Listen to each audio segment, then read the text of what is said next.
میں مزید جاننے کے لیے بی بی سی نے اسلام آباد کے 2 سرکاری اسپتالوں کا رخ کیا۔ بی چوک کے قریب ترین یہ پولی کلینک ہاسپٹل ہے۔ بی بی سی نے اس ہاسپٹل کے رجسٹرز میں ان زخمیوں کا ریکارڈ دیکھا جنہیں اس آپریشن کے دوران گن شاٹ وونڈز کے ساتھ یہاں لایا گیا۔ ان کی تعداد 28 تھی اور یہاں کئی ڈاکٹرز اور طبی عملے نے یہ تصدیق کی ہے کہ ان سب کو ان کے فرینڈز، فیملیز یا خود پی ٹی آئی کے ورکرز بھی سرجریز کے فوراً بعد ہاسپٹل سے لے گئے۔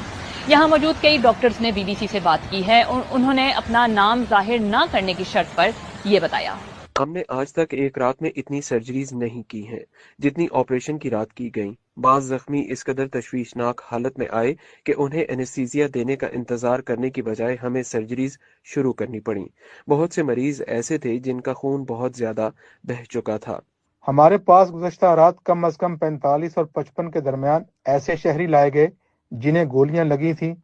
درجنوں زخمی ایسے بھی تھے جنہوں نے درخواست کی کہ ان کا نام ریکارڈ کا حصہ نہ بنایا جائے۔ زخمی یہ بھی کہہ رہے تھے کہ ان کا نام لکھ دیا تو انہیں پولیس گرفتار کر لے گی۔ یہاں پولیس نے لاشوں کا پوسٹ مارٹم کرنے سے بھی روکا۔ پمس اسلام آباد کا مین ہاسپٹل ہے۔ یہاں سیکیورٹی کے غیر معمولی اقدامات دیکھے گئے۔ یہاں وارڈز، ایمرجنسی رومز اور باہر کے ان دروازوں پر پولیس اور رینجرز کے اہلکار تعینات کیے گئے تھے۔ پمس میں بی بی سی نے کم از کم 4 ایسے زخمیوں سے ملاقات کی جنہوں نے کہا کہ ان کے جسم کے مختلف حصوں میں 2 گولیاں لگی تھیں۔ ان کا کہنا تھا کہ وہ پنجاب اور خیبر پختونخوا کے مختلف علاقوں سے پی ٹی آئی کے مظاہرے میں شامل ہوئے تھے۔ ان دونوں ہسپتالوں میں زخمیوں نے اپنے اکاؤنٹس شیئر کیے۔ میں اپنے شوہر اور بہن کے ساتھ جنا ایونیو پر فلائی اوور کے نیچے گاڑی میں تھی اور میرے شوہر گاڑی سے باہر تھے۔ اچانک فائرنگ کی آواز آئی۔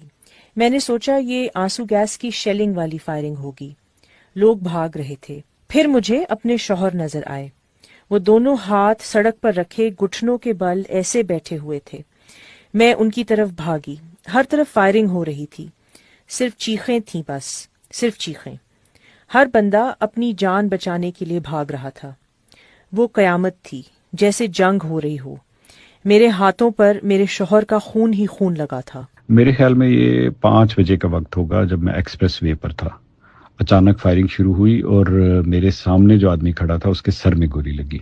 میں نے خود اسے اپنے سامنے مرتے ہوئے دیکھا۔ اس کے بعد اگلی 2 گولیاں مجھے لگیں۔ میں ربڑ بلٹس کی بات نہیں کر رہا، میں اصلی گولیوں کی بات کر رہا ہوں۔ میں نے خود اپنے ہاتھوں سے درجنوں زخمی لوگوں کو ایمبولینس میں ڈالا اور یہاں اس ہسپتال میں پہنچایا ہے۔ آج یہ کیسے کہہ سکتے ہیں کہ ان کے پاس زخمی نہیں ہیں؟ میں جب گھر سے نکلا تھا تو مجھے پتا تھا کہ یا تو عمران خان کو واپس لائیں گے یا گولیاں کھائیں گے۔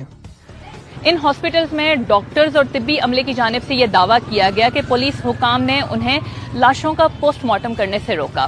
یہاں موجود مریضوں کے لواحقین نے یہ الزام بھی لگایا کہ ہسپتالوں کی انتظامیہ انہیں مریضوں کی میڈیکل فائلز تک رسائی نہیں دی رہی ہے۔ بی بی سی نے ان تمام الزامات سے متعلق اسلام آباد پولیس، پولی کلینک کی انتظامیہ اور یہاں پمس کی ایڈمنسٹریشن سے رابطہ کیا۔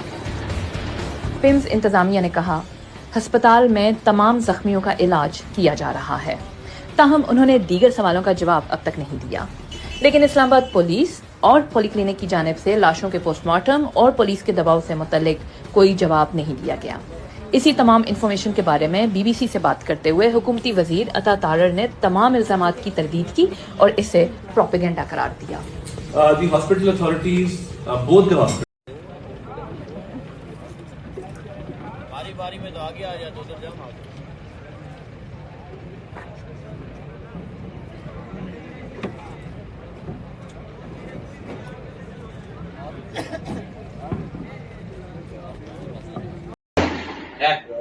پلیز یار آپ چھوڑے دروازے سے چھلانگ مارے۔ ٹھیک ہے، ہیلو یہ تار جا رہی ہے نا، تار پکڑ کے ادھر